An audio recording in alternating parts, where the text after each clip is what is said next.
favorite, in your opinion, your favorite world champion of all time? Heavyweight.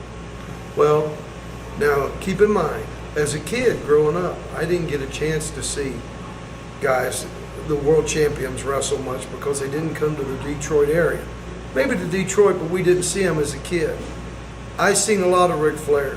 I really liked Ric Flair's wrestling before the days of the Road Warriors, meaning that once that day came, and if you look back on it, here's the deal. The Road Warriors changed the course of wrestling, and I was just trying to think of this the other day, that the Hardy Boys maybe or somebody like that changed the course in another way, meaning with all this stuff off the ladders and things and everything, which is great, but how much higher can you go?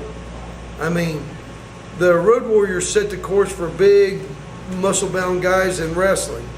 So therefore, a guy that could wrestle really well would put them in the center of the ring, do the spots around the match to make the match happen. But I liked Nature Boy Ric Flair prior to that, because then once you've seen one match, you've seen them all. And on top of that, I never got a chance to see Jack Briscoe, Lou Thez, Dory Funk Jr., or Gene Kaninsky, or any of those guys wrestle. Buddy Rogers and Pat O'Connor, I think that match that I've seen on YouTube and on DVD is a match from that baseball stadium that would hold up today, that could go into any arena anywhere. Pat O'Connor versus Buddy Rogers, 2 out of 3 falls, is a tremendous match.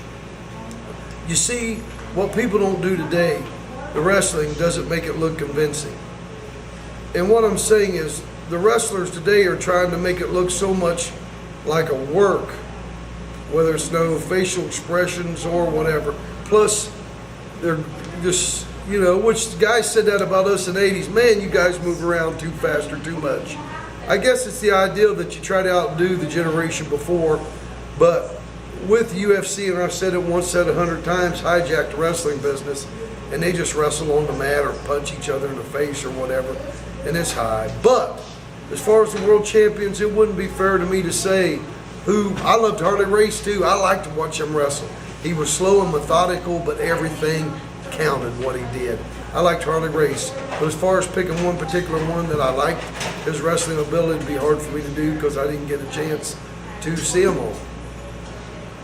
What, that one you're talking about, that was at Comiskey Park, wasn't it? That was Comiskey Park, I think it was, yes. Yeah.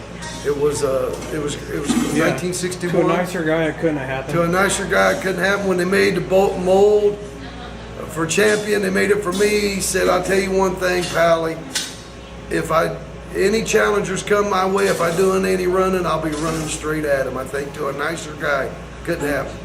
Which, I thought he was tremendous. Pat O'Connor, too, at that time, was great.